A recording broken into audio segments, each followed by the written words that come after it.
Hi, writer friends, and welcome to Right Away After Party. I'm Nick, And I'm Kath. and today we have something special. We have a little Q&A. Kath and I are going to throw questions at each other and answer them. It's Who knows where questions this will we go? it's questions we get asked, or we've been asked over time. So here we are about it. They're all about writing. So choose a book, Nick. Choose one of your books, and then I'll ask you the question. Okay, I'll choose the one I'm currently fiddling with. So, yes. Okay. Okay. The question is, how long has it taken you to write this book? Well, considering this is the third draft of this book, um, Entire? yeah, Okay. like from nuts and bolts to nuts Mm-hmm. and bolts. It. I think I started it in 2015 or 16, and then Oh, I shelved it for a long time, and then oh. I did a second draft in 2020 and shelved that for a long time, and then I just picked it up again. All the pages, I printed all the pages, and kind of just like decided it needed a total revamp, and this is the third draft of that book. So why do you think you shelved it? What was the feeling behind shelving it? Um, the book itself had such great potential. I just don't know if I was ready to be the writer of that story. It's a thriller, it's a psychological thriller. Everyone that's read bits and pieces has loved the book. I felt like it was missing something. There was an ingredient missing and I couldn't figure out what it was. And um the story was missing something. The plot was there, the characters were there, the story itself was missing something, and I couldn't figure out what it was. Do you feel like you're getting there now? Absolutely, absolutely. I feel like this is probably the very best draft it's ever been. I'm in the second revision of this draft. It seems to be a running theme for me. um, but second revision of the draft, and I'm almost ready to turn it into my agent. I'm waiting to see how the book that's circulating does first. So Okay. Are you going to present it to the same agent? yeah, of course, yes. He is my agent throughout. Okay, He'll no, I just didn't know if he was a particular genre or a particular. No, I asked him that when we signed. I asked him, I said, is this, are you my agent for a book or are you my agent for my career? And he said, absolutely for your career.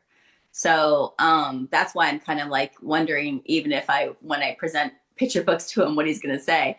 I don't think the agency itself does picture books, but, Seymour Agency never did picture books before either.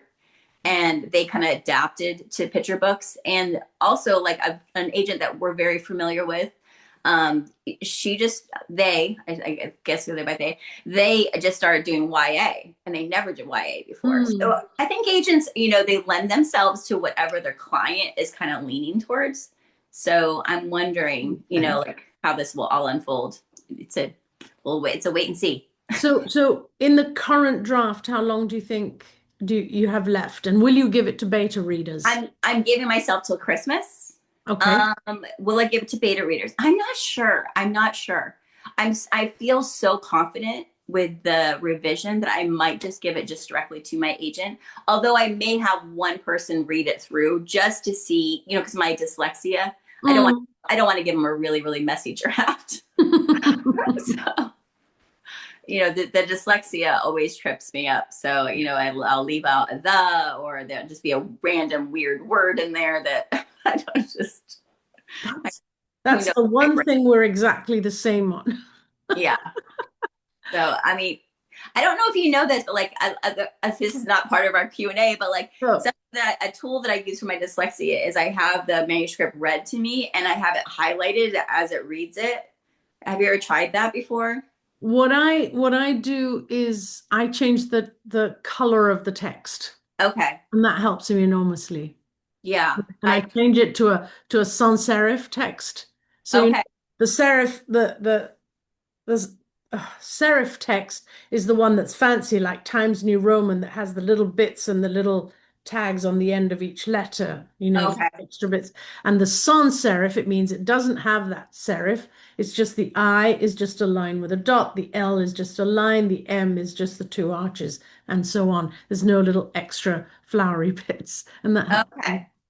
I was reading a study on dyslexia, and they were saying that Arial could be one of the better ones for writers. It is a sans serif, that's why. Yeah, so I do try to read in Arial, and then I highlight things as I Good. go. So, but Yeah. I'm Yeah. sorry, off topic.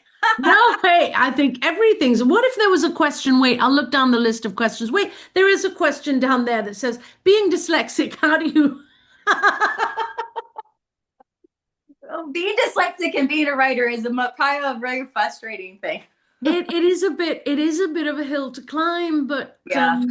you know, and I was just thinking this morning early, um, one of my challenges as a writer is a challenge that I face in everyday life. I have face blindness, and there's a technical word for this, a proper medical name, and I never remember it because it's way too complicated, which I'm sure my dyslexia trips me up on.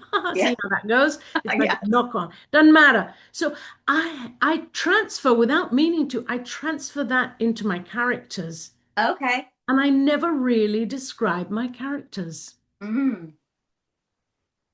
Like what they look like, you mean? Yeah, Oh yeah. because I'm I, more, I I don't really talk about how they look either. I don't really. yeah, I mean, I guess I do. I do that. you do. I do tell it how, but I try to do it in an organic way. I don't really just like come out and tell you like what they look like. I kind of just like trickle it in. Like I think Margaret says that she looks like her mom, and so she says that she has her mom's red hair and pasty skin. Okay.